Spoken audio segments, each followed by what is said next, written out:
les scientifiques sont récemment tombés sur une boîte déconcertante. On pense qu'elle a 3500 ans et elle se trouve très près des pyramides. Cet artefact énigmatique éveille notre curiosité, incitant à enquêter sur son contenu. Accompagnez-nous pour dévoiler 15 découvertes révolutionnaires du royaume archéologique d'Égypte. Numéro 15. La momie Tikri. Dans les profondeurs des anciennes tombes égyptiennes, repose la figure énigmatique connue sous le nom de l'homme inconnu, célèbrement connue comme la momie hurlante. Exhumée en 1886 de la chère boîte cachée d'El Bajari, cette découverte déconcertante a insufflé la peur dans le cœur de tous ceux qui l'ont contemplée. Ce qui distingue cet individu momifié, c'est son visage qui inspire la terreur, un éternel instantané figé qui capture l'angoisse pure. Figé dans le temps, sa bouche reste ouverte, résonnant au silence des profondeurs d'un tourment indescriptible. Ce visage troublant a suscité des théories sur l'âme tourmentée et les événements qui ont conduit à son horrible destin. Les mystères entourant la momie hurlante vont au-delà de son expression horrifiante. Son enterrement est particulier. Contrairement à d'autres momies de l'époque, l'homme inconnu a été enveloppé dans une peau de mouton considérée comme impure dans l'ancienne société égyptienne. Ce choix inhabituel suggère qu'il aurait pu être un paria rejeté par la société. L'absence d'un embaumement adéquat indique un enterrement précipité et urgent. La nature désordonnée de son inhumation alimente la spéculation qu'il aurait pu être un noble déchu ou la victime d'un crime brutal rapidement mis au repos. Une théorie suggère que la momie hurlante pourrait être le prince Patawer, fils du pharaon Gens III. Selon d'anciennes histoires, Patawer a conspiré contre son père et a été contraint de se suicider comme punition. La vérité derrière son visage angoissé reste une énigme troublante qui continue d'intriguer et de perturber. Avant de continuer avec cette vidéo, appuyez sur le bouton d'abonnement et la cloche de notification dès maintenant. Numéro 14. La mystérieuse boîte vieille de 3500 ans. Les anciens Égyptiens prospéraient sur les rives du Nil et beaucoup travaillaient comme de modestes agriculteurs. Mais avec le temps, une lignée de puissants pharaons a émergé, ouvrant la voie aux réalisations remarquables de l'ancienne Égypte, y compris les pyramides mondialement connues. L'un de ces pharaons, le puissant Thoutmôsis II, avait une tombe que l'on croyait depuis longtemps perdue à travers les siècles. Cependant, dans un coup de chance incroyable, un coffre au trésor est récemment apparu, promettant de révéler le chemin vers le lieu de repos éternel de cet ancien roi. Le plus étonnant est que ce coffre ancien a été découvert totalement par accident. Une équipe d'archéologues dévoués de l'Institut d'archéologie de l'Université polonaise de Varsovie est tombée sur cette précieuse boîte sur le site historique de Deir el-Bahari, en Égypte. Enclavé sur les rives pittoresques du Nil, cet endroit, non loin des célèbres sites de Luxor et Karnak, est un vaste complexe de tombes royales et de magnifiques monuments, y compris la vénérée tombe funéraire de la reine Hatshepsut. Curieusement, des équipes polonaises travaillent diligemment dans cette zone depuis les années 1960, déterrant des artefacts d'une valeur inestimable qui éclairent le glorieux passé de l'Égypte. Cependant, cette découverte en particulier a été une véritable surprise, car la boîte a été trouvée au milieu d'un tas de débris. À première vue, il semblait être un bloc de pierre ordinaire comme ceux utilisés dans l'Antiquité pour la construction. Les scientifiques ont dû l'examiner plus d'une fois pour être sûrs de leur découverte extraordinaire. Ce coffre en pierre, qui mesure environ 40 cm de haut et de large, peut sembler de taille peu impressionnante, mais ce qu'il contient est vraiment un trésor inestimable. Numéro 13. Le lieu de sépulture perdu du roi Thoutmôsis II. Après la découverte d'une boîte vieille de 3500 ans, les scientifiques ont été remplis de curiosité quant à son contenu. En ouvrant la boîte, ils ont découvert des objets méticuleusement enveloppés. Parmi eux se trouvait le cadavre conservé d'une oie, potentiellement associé à des rituels religieux. Une autre découverte intrigante fut un œuf d'oie, soigneusement conservé à l'intérieur du récipient. Le troisième objet trouvé était Ibis, un oiseau vénéré dans l'ancienne culture égyptienne pour sa signification symbolique. Ces découvertes suggéraient un but symbolique. Ensuite, ils ont trouvé un autre paquet recouvert de lin à côté du coffre en pierre. À l'intérieur, ils ont découvert une boîte en bois bien conservée ayant la forme d'une ancienne chapelle funéraire égyptienne. La boîte portait le nom du pharaon Thoutmôsis II, ce qui indiquait une connexion avec la royauté. Elle contenait des objets symboliques liés au monarque égyptien décédé et suggérait la construction d'un temple ou d'une tombe en son nom. Les pharaons avaient l'habitude d'être enterrés somptueusement, et cette découverte a été faite au milieu d'un cimetière royal. Les scientifiques étaient enthousiasmés par la possibilité de trouver le lieu d'enterrement, perdu depuis longtemps, du roi Toutmosis II. Bien que son règne ait été court, il s'est marié avec sa sœur, la reine Hatshepsut, qui est devenue l'une des souveraines les plus puissantes d'Égypte. Malgré la recherche de la tombe du roi dans les environs, ils n'ont pas encore réussi. Déterrer sa tombe serait une découverte importante, comparable à celle de la tombe du roi Toutankhamon. Les archéologues espèrent que son lieu de repos reste intact, car il pourrait apporter des données précieuses sur les coutumes et le mode de vie de l'ancienne Égypte. Numéro 12. Momification à découvert. Il y a longtemps, les gens pensaient que les anciens Égyptiens momifiaient leurs morts pour garder leur corps intact. Mais maintenant, des chercheurs du musée de Manchester de l'université de Manchester ont démontré quelque chose de surprenant. La momification avait un but bien plus profond. C'était un rituel spécial destiné à aider les défunts à devenir divins. Dans une exposition intitulée « Momies dorées d'Égypte », l'équipe de l'université de Manchester a complètement changé notre compréhension de la momification, comment cette idée fausse sur les momies est apparue. Les chercheurs de l'époque victorienne ont établi une étrange connexion entre la momification et la conservation du poisson avec du sel. Mais ils avaient tort. Les Égyptiens utilisaient une substance spéciale appelée natron, un minéral que l'on trouve près des lits du lac Nil. Le natron n'était pas seulement utilisé pour la momification, mais il avait aussi des propriétés purificatrices et était employé dans les rituels sacrés des temples. Les Égyptiens l'appliquaient même au statut de leur dieu. Maintenant que nous savons cela, nous devons changer notre vision des momies. Les anciens Égyptiens ne voulaient pas seulement préserver le corps, ils voulaient guider les défunts vers un état supérieur et une connexion avec le divin. Cette découverte étonnante bouleversera ce que nous savons sur les momies et pourrait changer la façon dont nous enseignons ce sujet fascinant dans les écoles. Numéro 11. La malédiction des pharaons. La malédiction des pharaons est une croyance connue et inquiétante, selon laquelle les personnes qui perturbent les tombes des anciens pharaons égyptiens seront victimes d'une malédiction. Ce récit effrayant a obtenu une reconnaissance mondiale après la découverte de la tombe du pharaon Toutankhamon en 1922. Par l'archéologue britannique Howard Carter, des rapports ont émergé concernant des morts inexplicables et des malheurs qui se sont abattus sur les personnes impliquées dans l'excavation, ce qui a conduit à des spéculations autour de la libération d'une malédiction. Le concept de cette malédiction remonte aux inscriptions découvertes à l'intérieur des tombes, où il était averti de graves conséquences pour quiconque oserait manquer de respect envers ces lieux sacrés d'enterrement. Les anciens Égyptiens croyaient que, même dans l'au-delà, les pharaons défunts conservaient leur pouvoir et avaient la capacité d'infliger de terribles malheurs à ceux qui violaient leur lieu de repos éternel. Après la découverte de la tombe de Toutankhamon, des choses étranges se sont produites. Lord Carnarvon, qui a financé l'excavation, est mort d'une piqûre de moustique peu après être entré dans la tombe. Les gens croyaient qu'il avait été victime de la malédiction du pharaon. D'autres membres de l'équipe et leurs familles sont également morts de manière inattendue, ce qui a renforcé la réputation de la malédiction. Cependant, les sceptiques disent que ce n'est que superstition et coïncidence. Ils soulignent que Howard Carter, qui a découvert la tombe, a vécu 17 ans de plus. Certains suggèrent que les décès et les malheurs attribués à la malédiction peuvent être dus à l'exposition à des moisissures et bactéries nocives dans les anciennes tombes. Numéro 10. Le mystère de la cave Etzak. En 1825, James Burton a trouvé une grande tombe appelée cave Etzak. Elle a suscité l'intérêt des archéologues et des passionnés d'histoire. En 1995, le docteur Kent Wick, un célèbre égyptologue, a mené des fouilles et a découvert la véritable grandeur de cette tombe mystérieuse dans la vallée des rois en Égypte. La cave 5 est la plus grande tombe jamais trouvée dans la vallée des rois. Elle possède de nombreuses chambres et couloirs. Il est possible que les fils du pharaon Ramsès II, un puissant souverain de l'ancienne Égypte, y aient été enterrés.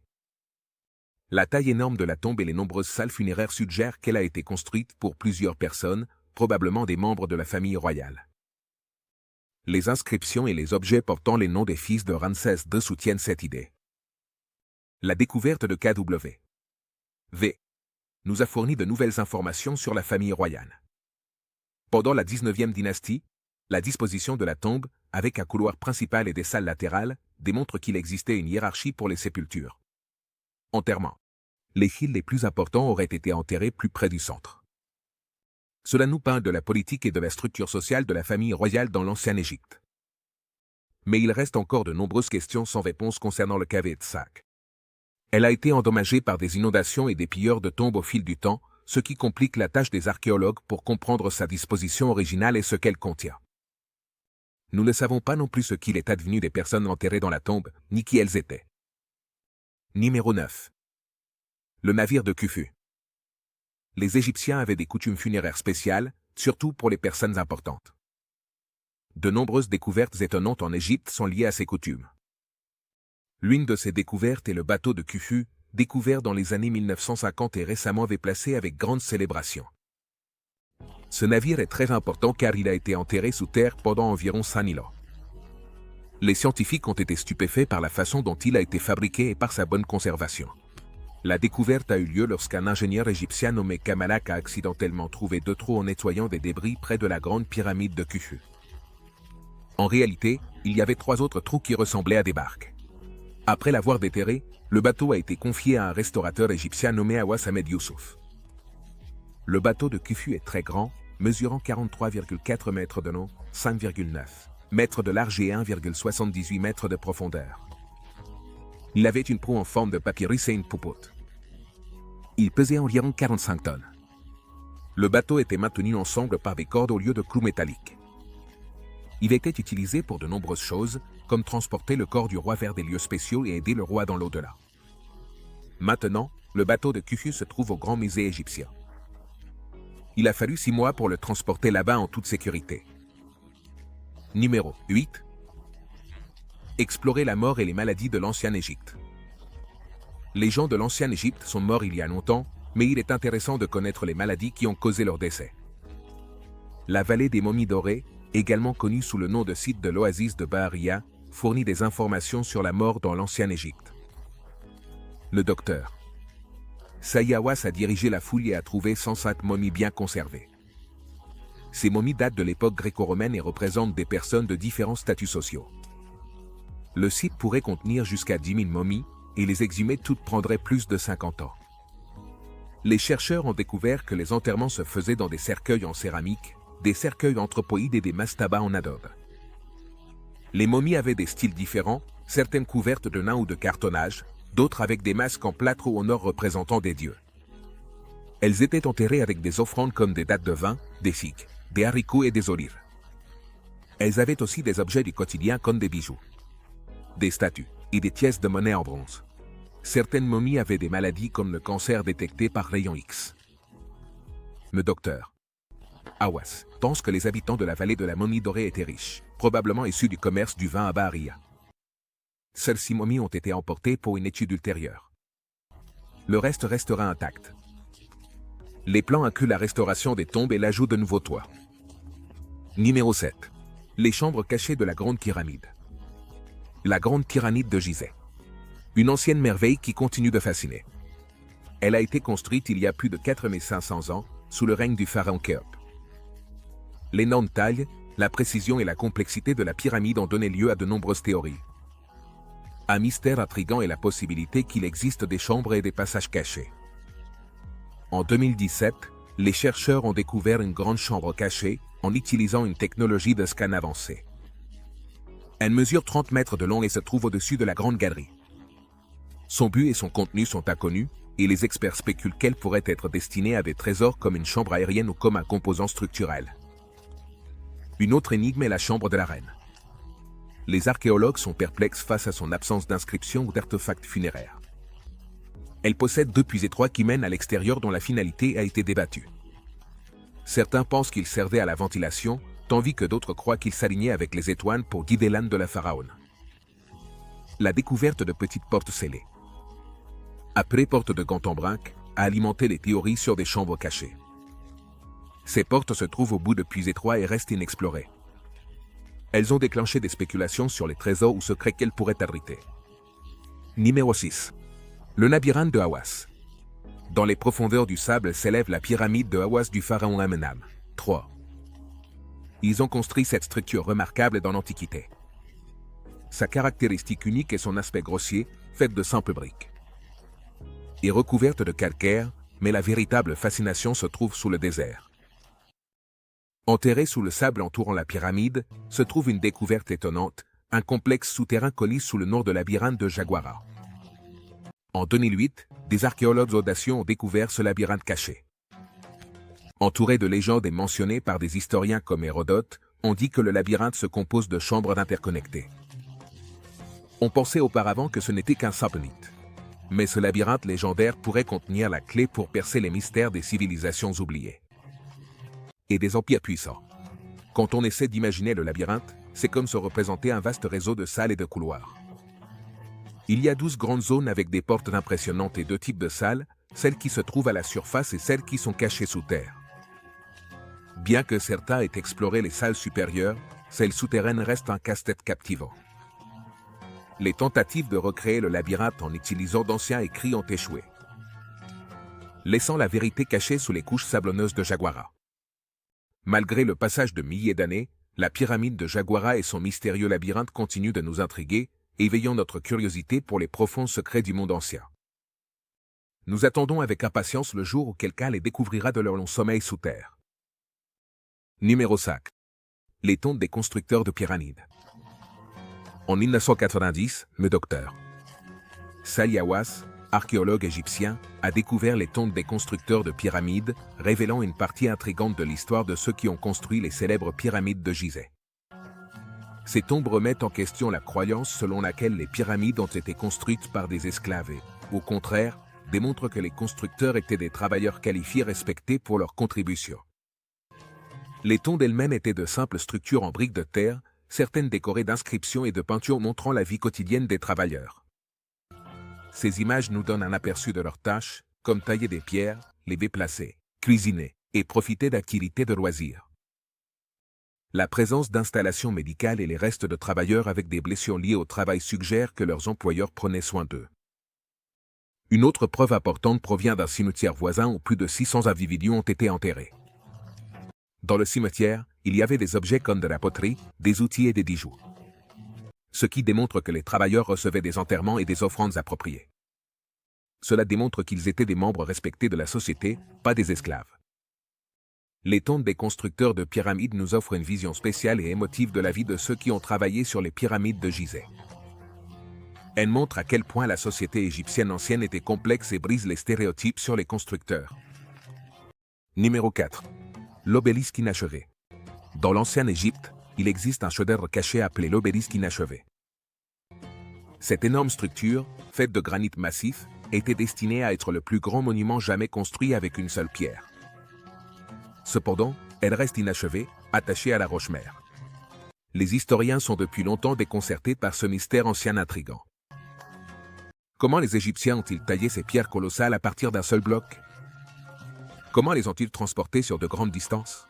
Et comment ont-elles été élevées jusqu'à leur position très élevée? De nombreuses théories ont été proposées, mais l'énigme reste non résolue.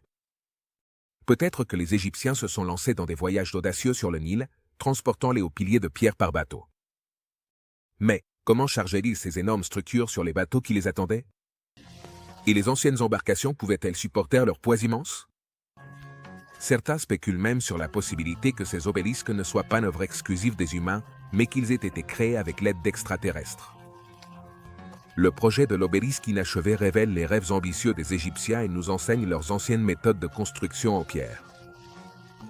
Les experts ont étudié attentivement les outils et ont trouvé des marques de couleur sur les pierres qui montrent où travaillaient les artisans habiles. Ces découvertes offrent une vision du passé lointain, nous aidant à comprendre comment les gens travaillaient il y a très longtemps. Numéro 3. Sanctuaire du Faucon. Un groupe de chercheurs a exploré l'ancien port égyptien de Bérénice et a trouvé un sanctuaire de faucons vieux de 1700 ans. À l'intérieur du sanctuaire, ils ont vu un étrange piédestal avec 15 faucons sans tête dessus. C'était une vision extraordinaire. Ils ont également découvert à proximité un monument en pierre montrant deux dieux inconnus et un harpon en fer. Ces découvertes ont déconcerté les chercheurs. Ils se sont demandé pourquoi les faucons étaient décapités et à quoi servait le harpon. Dans l'une des salles, ils ont trouvé une inscription grecque disant qu'ici il est mal de faire bouillir une tête. Les experts ont des théories différentes. Certains pensent que les faucons ont été offerts à un dieu à tête de faucon, tandis que d'autres croient que le harpon était une offrande sacrée. L'interdiction de faire bouillir les têtes augmente le mystère. Cette découverte nous apporte de nouvelles informations sur les croyances et coutumes religieuses de l'ancienne ville portuaire de Béréniki. l'écriture mystérieuse des faucons sans tête. Et les divers cultes et croyances de Bereniki soulèvent des questions sur les rituels et les pratiques religieuses de cette époque. Les artefacts sont en parfait état, ce qui est remarquable, et offre une vision fascinante des diverses croyances et coutumes de l'ancien port de Bereniki, ajoutant magie et émerveillement à notre connaissance de l'histoire. Numéro 2. Le sarcophage noir. En 2018, les archéologues ont découvert à Alexandrie un grand cercueil en pierre noire appelé le sarcophage sombre. Il était énorme, mesurant 9 pieds de long, 5 pieds de large et 6 pieds de haut. Les gens étaient stupéfaits et effrayés car il était si grand et fait de puissantes pierres noires. Ce qui était étrange, c'est qu'il n'avait ni écrit ni symbole, donc personne ne savait qui était à l'intérieur. Les gens ont commencé à faire des suppositions sur les secrets que cachait cette mystérieuse sépulture.